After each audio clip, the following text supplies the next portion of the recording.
السلام علیکم ورحمۃ اللہ وبرکاتہ الحمد للہ رب العالمین والصلاة والسلام علی اشرف الانبیاء والمرسلین نبینا محمد وعلی آلہ وصحبہ اجمعین اما بعد۔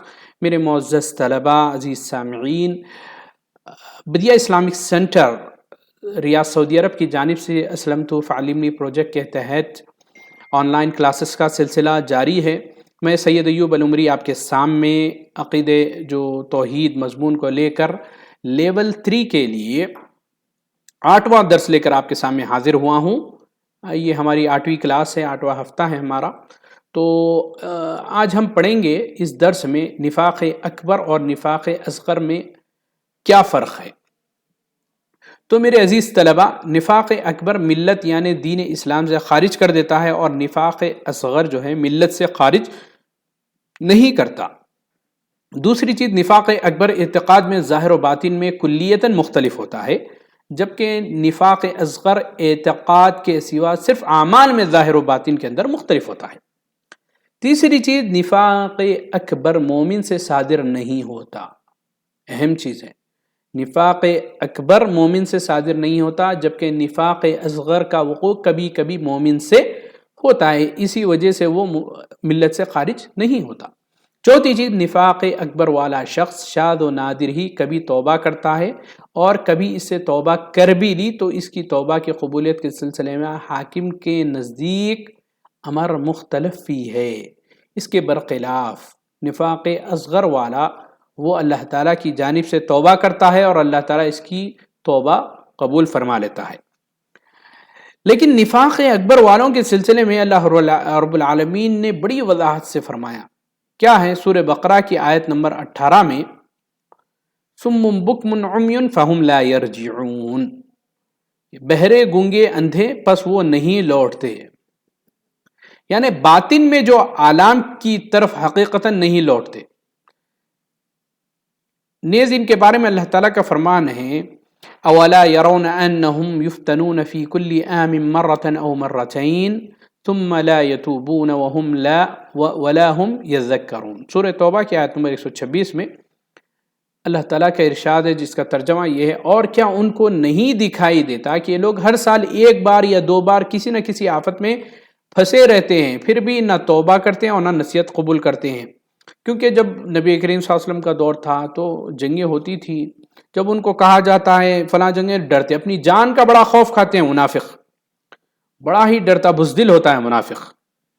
تو اسی لیے شیخ الاسلام ابن تیمیہ رحمہ اللہ نے فرمایا، ظاہر میں ان کی توبہ کی قبولیت کے سلسلے میں علماء کے درمیان اختلاف ہے، کیونکہ یہ ہمیشہ بظاہر اسلام کا اظہار کرتے ہیں، اس لیے ان کا معلوم کرنا بہت ہی مشکل ہے کہ وہ حقیقی طور پر توبہ کر رہے ہیں یا پھر ناٹک کر رہے ہیں یا دھوکہ دینے کے لیے مسلمانوں کو یہ ایسا کر رہے ہیں۔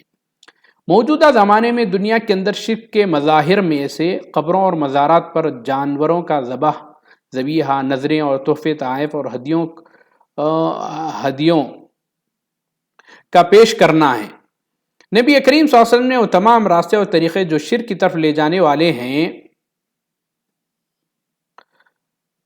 بند کر دیے ہیں، اور تمام طریقوں سے بڑی سختی کے ساتھ دور رہنے کی تلقین فرمائی ہے۔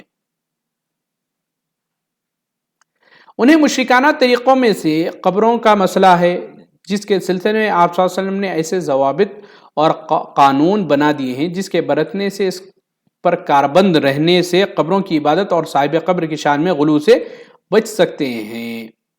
یہ ضوابط مندرجہ ذیل ہیں۔ یہاں ایسا لگتا ہے مضمون کچھ الگ ہو چکا ہے یہاں، کیونکہ منافقین کا سلسلہ آتے آتے یہاں ختم ہو گیا ہے یا مشکل ہے۔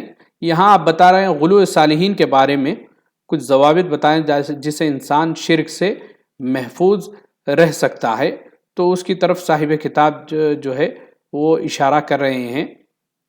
تو یہ کافی بڑا مضمون ہے، اس لیے میں یہیں اپنے درس کو روکتا ہوں، تاکہ منافقین کا جو معاملہ ہے یا ہم روکتے ہیں کہ ان کا جو منافق جو ہوتا ہے نا، اس وجہ سے اللہ تعالیٰ نے اس کا بڑا ہی برا انجام بتایا ہے۔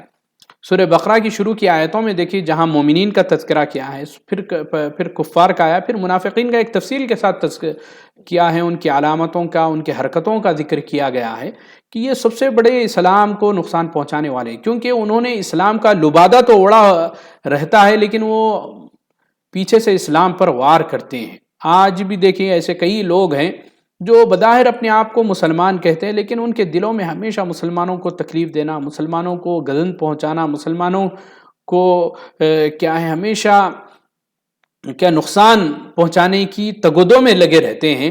تو اصل میں یہ منافق ہیں، یہ منافق ہیں جو آج کل مسلمانوں کا لبادہ اوڑھ کر ایسے کام کرتے ہیں، پھر بعد میں معلوم ہوتا ہے کہ مسلمانوں کی شکل داڑھی چھوڑ لیتے ہیں، لباس مسلمانوں والا اختیار کرتے ہیں اور ایسے کام کرتے ہیں جس سے تمام مسلم کمیونٹی کو نقصان پہنچتا ہے، تمام امت مسلمہ کے شک کے دائرے میں آ جاتی ہے۔ تو یہ اصل میں منافقین ہیں۔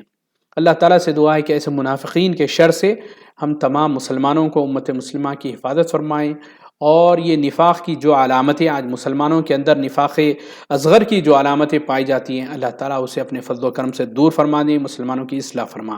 والسلام علیکم ورحمۃ اللہ وبرکاتہ۔